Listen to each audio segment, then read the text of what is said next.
Hey everyone, welcome to Dave's Bonsai. On today's episode, another very inexpensive project for the bonsai.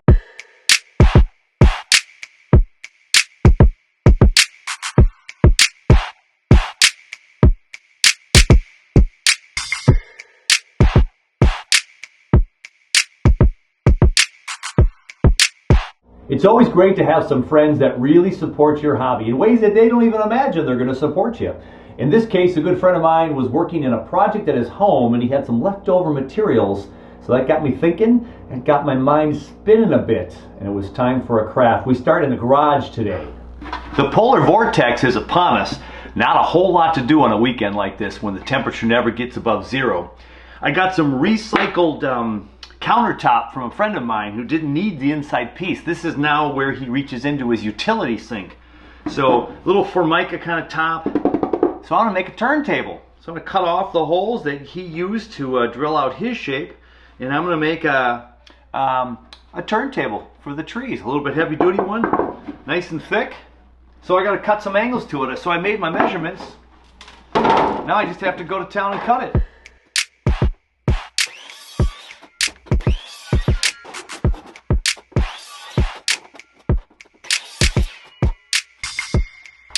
There we go. The first rough draft. I'm going to take some measurements, see if I cut any section off. It's not square. The piece wasn't plumb to begin with. But get a Lazy Suzan underneath there, and we'll be able to put up to 400 pounds with a tree on there. I think we'll be all right. Pretty cold in that garage. That was during the polar vortex a couple of weeks ago that I actually made those first cuts, and the sheer breath coming out of me, right? I can't believe I was only wearing a hoodie or something during the filming of that. It was very cold very fast, but we got those corners cut off. I also took another piece of extra countertop that my friend Mark had, and we cut that a little bit smaller, and that was going to be the base to the Lazy Suzan. So let's finish up the project and add that Lazy Suzan. Kind of the most trickiest part about this project, but my first one I think went pretty well. So the polar vortex is pretty much over in the upper Midwest. People across the country are recovering. Feel bad for all those folks down in Texas who are dealing with weather that we're used to in Minnesota, but down there, oh, just wreaked havoc down there. So thoughts going out to all the people in the southern part of the country. We're in the mid-20s today. The sun is shining bright again. 30s tomorrow, maybe 40 and 40 on Monday and Tuesday. So we're super excited. Buddy of mine had this leftover piece of countertop that I did cut outside in the garage to this weird octagon shape, but I thought I'd make it unique. Plus I didn't have the right tools to really make a good circle. Not a good enough saw. So that's going to be the top of the new spin table to work on the bonsai trees. What I need to do next is to put the Lazy Suzan on here. I was pretty impressed at how inexpensive the Lazy Suzans are. $5. Holds up to 400 pounds. I don't know if I could get a tree on here with another person that's 400 pounds, so I think we're all right. Even the Beastie Jade didn't weigh that much. So this is going to go on here, and this was another piece of leftover counter. He had just a little bit of the edge that he cut off because it was too long, and then this is where the sink was, this piece, and so this is going to be the bottom. So I'll put the fancy side towards the bottom, and I'll put some nice big old like furniture pads there so it sits on the table when I'm working. And so this has got to go like that. So once it's on there, we're going to have the spinny, spinny, spinny move. Now I've never put one of these on before, so I had to pay attention to one of my old ones. So another friend from the Minnesota Bonsai Society created a whole bunch of these for our club, and there's his bottom, and he got it pretty decently round. And I was trying to figure out how you connect these two things. It didn't really dawn on me that, yeah, that's what this hole is for. So when you circle it around and you find the other screw in there, then you can stick your screwdriver, yeah, or your cordless drill, and you can drill down and connect to the main top part. So you put it on the bottom first. You have your hole drilled in there so you can fit your screwdriver or your cordless drill. And you go around to the 4 points, 1, 2, 3, 4, and you drill it on and you're good to go. So I got to drill that hole too. So good thing I had that as a point of reference so I could make that decision. I was going to try to use my extra pieces that I acquired last year. These are all nice and stained. It's super pretty. But you know what? No one would see these pretty pieces of wood. So I thought perhaps I could maybe make a square and raise it off the ground a little bit, you know. Now these are too long. I'd have to cut them. But if I were able to, you know, make some kind of square. Let me just show you three pieces here. So if I were to, you know, cut these down to size and make a square and attach them on, I figured, oh, that could give me a little height off the ground. But then I thought, okay, if this is a bigger spin table and I put bigger trees on here and it's higher off the ground and you put it on the edge, would it be more apt to tip over? Probably would. And then I didn't know that I had the right size screws for that as well. So when I did my research, I had beautiful screws that would fit through the Lazy Suzan onto here and onto here without poking through, and we'd be good to go. So our first step is to put this right on here. So let me grab my tape measure and we'll get to town. I just have to attach the Lazy Suzan onto our first piece of wood.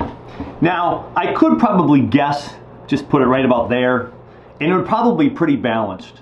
But we want to try to make it as balanced as possible, especially if we put heavier items on there. So we're going to go ahead and we're going to make this as centered as possible. Okay, so I have a board that's approximately 11 1/4 long. So we need 5 5/8. 5 5/8 would be the center. 5 5/8, which would put us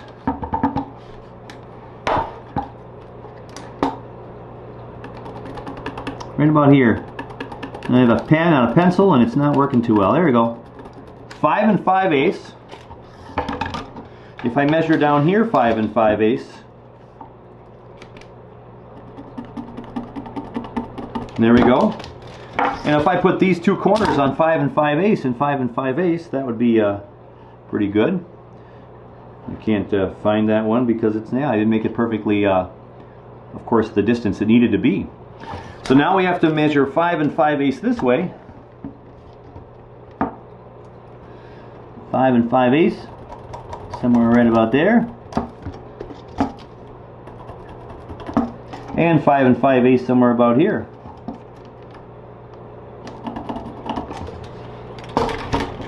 So 5 5/8, 5 5/8, 5 5/8, and 5 5/8.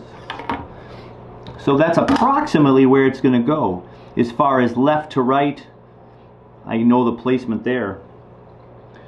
So now that I have my mark in the hole, I'm going to measure how far it is from the top and see if I'm close to halfway. I'm exactly 2 inches from the tip there to there.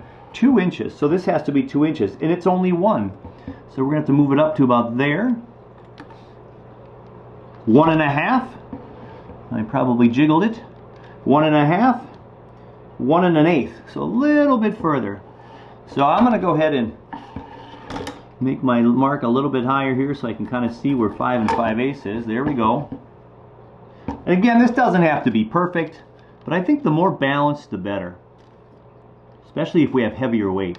So that's 1 3/8. And that's 1 1/2. So we're right about there. So we'll go down just a little bit. Right there. And I can go ahead and put in the first screw. Never ceases to amaze me with projects like this that, you know, can I ever find the right bit real close by? This one I had to go do some searching on. We have our first screw ready to go right about there.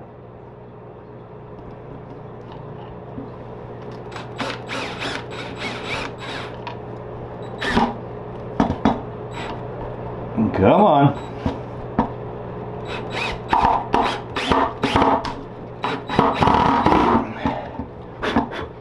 There we go.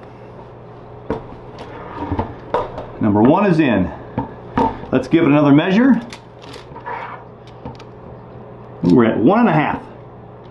And we're at 1 3/8. Almost 1.5. Close. I got close. Now it's right on the dot. Double check it. Yep, it's right on the dot right there. So I've got the little dot right there from our halfway point. So that one is all lined up and ready to go.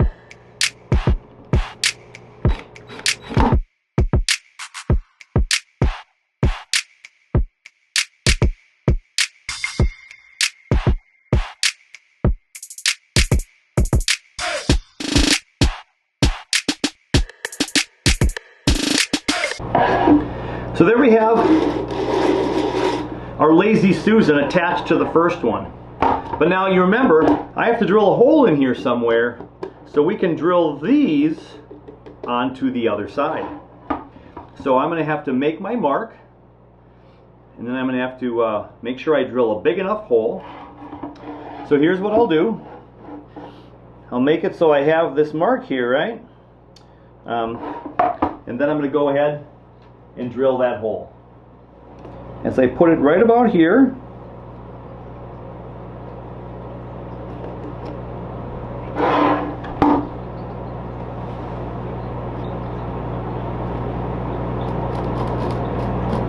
make it an X, marks the spot.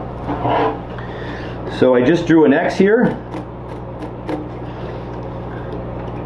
and then it hits right there in the middle. So I have to make sure that that hole is big enough for the bit to get in, and this bit isn't long enough. So I have to find my bit that's longer, otherwise it's not going to go through the wood before it hits this guy. So I have to find my longer bit before we finish this project. But in the meantime, we have to drill a hole. So let's go find the appropriate drill bit for that. We need a nice hole. That might be big enough, but it might be safer to go do my 1/2 inch, 5/8, or 3/4 inch. I think to be safe, I'm going to go ahead and do the 5/8. Let's get the 5/8 on there.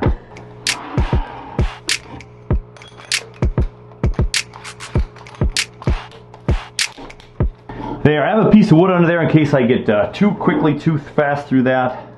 We're going to go ahead and drill our hole.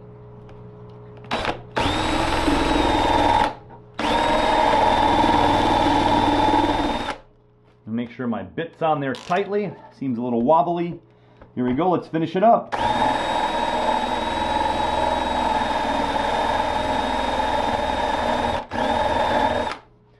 Now I'm going to turn this around and see if I poked through to the other side.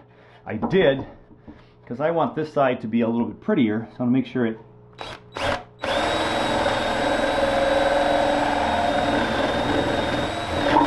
There we go.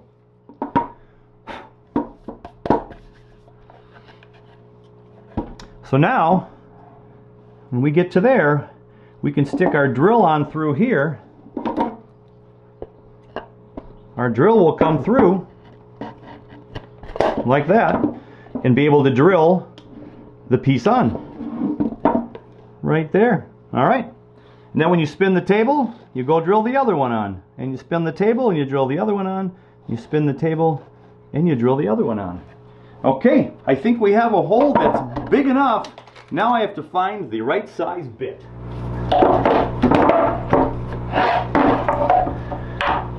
I looked in the garage, I looked in the house, I looked in the plant room some more. I can't find the bit, but I found this one. Just possibly long enough. As long as it touches the ground, we're good. We have a 1/2 inch clearance. We're good. Alright. Now we can't just put this thing anywhere. We have to try to put this thing in the middle again so the balance is right. We want to make sure it balances as much as possible. We got about an 18 by 18 inch octagon here. So we have about a foot here. So we have 6 inches left over, which puts it at about 3 inches on either side. So if I put it to 3 inches on this side, I should have approximately 3 on this side. But I have 4. So it's 3.5. So my measurement was slightly off. Okay. So 3 and 3.5. And again, if this is not perfect, I think it's still going to spin just fine. 3.5. So from left to right, this is centered really, really nicely. Let's look top to bottom.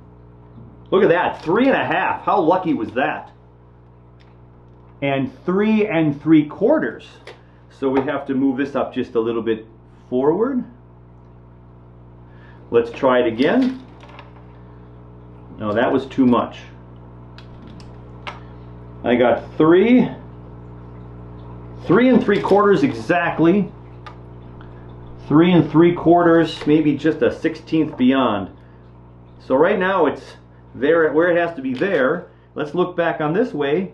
Remember, measure twice, cut or drill once. 3.5, 3.5. I am where I want to be, and it looks like I placed this down really well because the first corner is right there, which means the second corner is right there. I like where it's placed. We're going to try to drill the first one in. That went a lot quicker than I anticipated, I must say. All right. I think it's where it's going to be.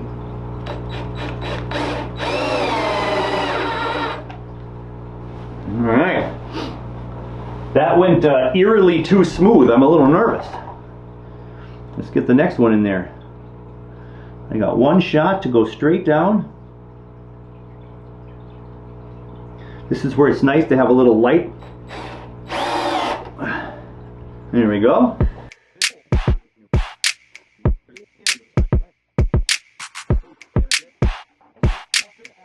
I'm going to get a really big heavy pot from my cold frame rescue, and here we go.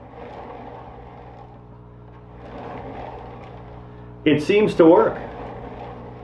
And if I have it on the edge here, yeah, we want to have it centered. Aha! Center of gravity, more balanced. Hey, we have a spin table. Another one to add to my collection. This will hold the bigger pots. All right, I am feeling good about that. So the question is if I'm done or not. And here's what I mean. The sides here are not finished, and the bottom is not finished. So I was figuring out if I was going to go ahead and put a little bit of stain on there, and I think I might still do that. I'll just stain a little bit on the bottom, kind of protect that a little bit. And then what I think I'm going to do on the sides is I've used a lot of the Flex Seal products before. I think I have some leftover Flex Seal. It comes in a can, or you can actually get the spray-on kind. And I can spray on a coat of Flex Seal here, and you know I can tape this up a little bit and just go over the edges if I need to. And I'll put Flex Seal on all these edges. And that's a waterproof element. It's going to be softer, so it won't be any slivers, you know, any more chance of slivers.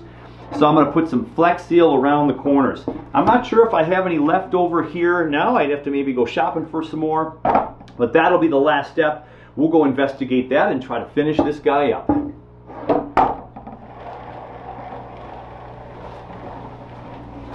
I'm back in the old plant room. I don't have any Flex Seal, so I'm going to have to go get some Flex Seal. But I do have some spray-on stain, which will make life a lot easier for me for this first process. So I'm going to go ahead, and I'm just going to go ahead and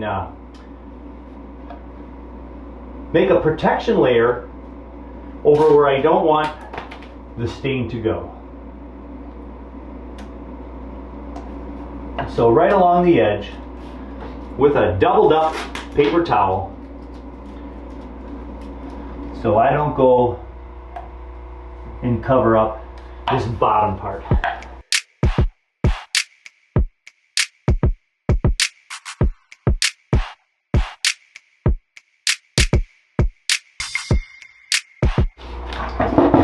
Now I'm going to put a couple of pieces of wood here so it's off the plastic. You get my mask on.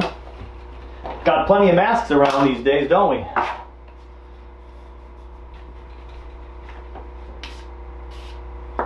Alright. Let's put the mask on and give this a whirl.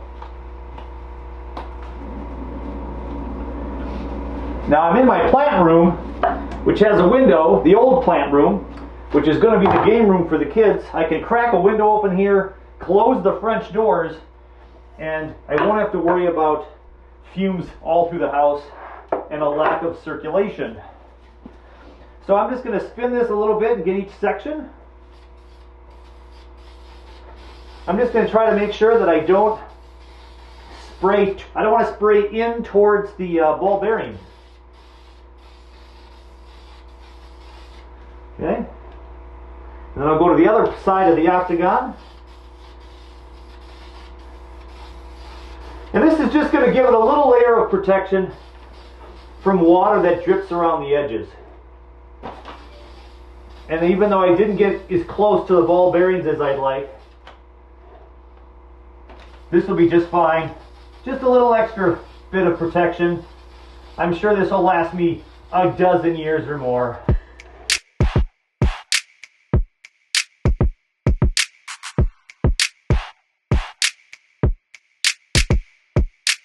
I think that'll give it the protection I need. Just a little bit of protection from the water, so the water doesn't totally get into that wood and wreak havoc. And it's only going to be drips of water, and then I'll dry it out as soon as I can when I'm done working on it. We'll let that dry. Got a thin layer of spray-on waterproofing on the wood, but now I just want to get these sides black. And I'm getting them black with the Flex Seal product.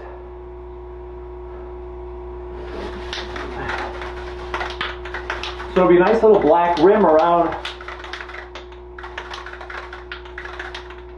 the turntable. I don't mind if I spill it onto the bottom of this, it won't matter. I just mainly want the edges. So we'll go around and give it a whirl.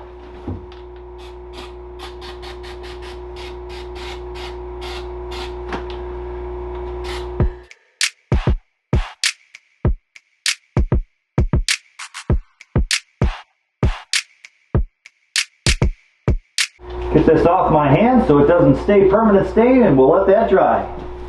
I'm feeling pretty good about the Lazy Suzan. So here is the original shape that we showed early in the video. And then when you turn it over, you got the bottom shape that's on the bottom. And then you see the black there, and the black on the sides.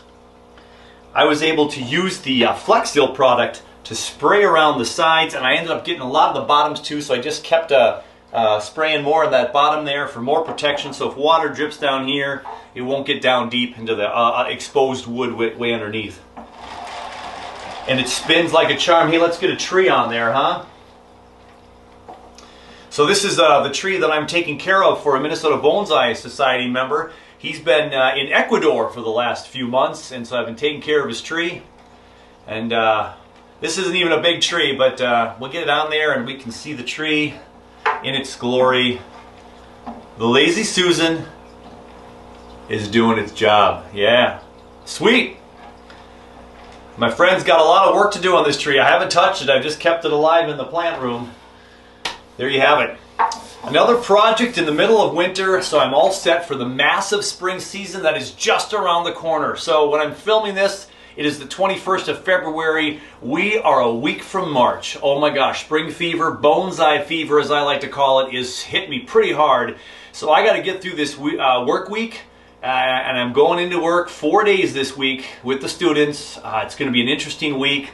We're inviting a lot of students back into school this week, so I'm going to be masked up and shielded up and teaching for 4 of the days. Wednesday's my break day. We do more prep at home.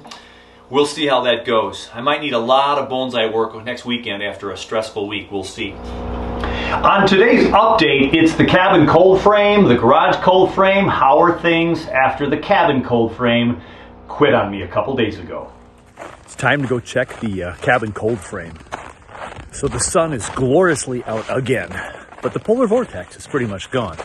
I don't even have a jacket on today. It's in the 20s. Low 20s, might get up a little bit to the mid to upper 20s later on today, but the sun makes it feel glorious.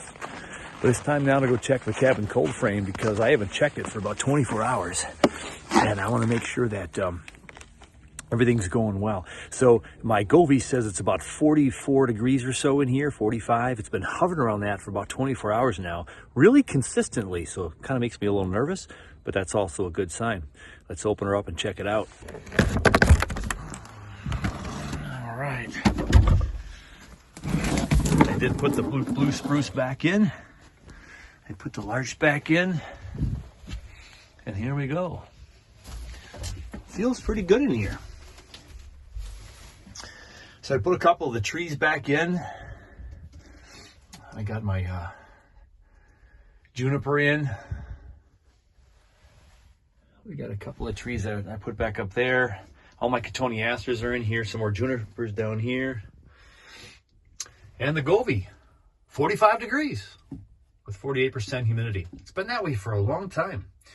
So things seem to be doing well. Well, this is excellent news. So for about 24 hours, it's hovered around that mid 40 degree range. I'd like it to go a tad lower. So I'm going to turn the dial on the thermostat regulated heat source here. Just going to turn it down just a little bit and see if it stays in that low 40s, maybe upper 30s. I don't want to get these cotoneasters going too high. Let's take another shot of those things. I'll show you the buds. So yeah, the cotoneasters are thinking it's spring. Look at that. Now this is the cold frame that has, you know, a couple of windows in it, so they do get some light. Well, a lot of light right now. Look how bright it is in here. Some light. Come on, Dave. So I might have to repot these pretty soon in the spring. It'll be probably one of my first repots is the cotoneasters in March, which is now only 1 week away. Here's our dial at 40 or just a scotch below. We're going to go just a little bit lower right there. I didn't move it very much. But we're going to see if it hovers down around that upper 30 range now for the rest of today into tomorrow. All right, I'm feeling much better about the cold frame. Looking at my phone with the Gobi app right now, I've got a temperature of 45 out in the garage cold frame, and I got a temperature of 39.9, so hovering right around 40 at the cabin cold frame there over my right shoulder. Absolutely perfect. It's where I want it to be, right at that upper 30 range. A little warm in the garage one right now, but that one's been fluctuating. So getting close to that 40 mark in both of them. I'm feeling really good. So the cabin cold frame has been staying steady in the low 40s to upper 30s for over 48 hours now. I think the problem has been solved. Whew. That's awesome. But that does it for another episode. And we got the Lazy Suzan all ready to go to do some bonsai work. And a lot of repotting coming up. And we'll put that on here for when we put it into a new pot and wire it up and try to do some initial work. Super exciting, fun project.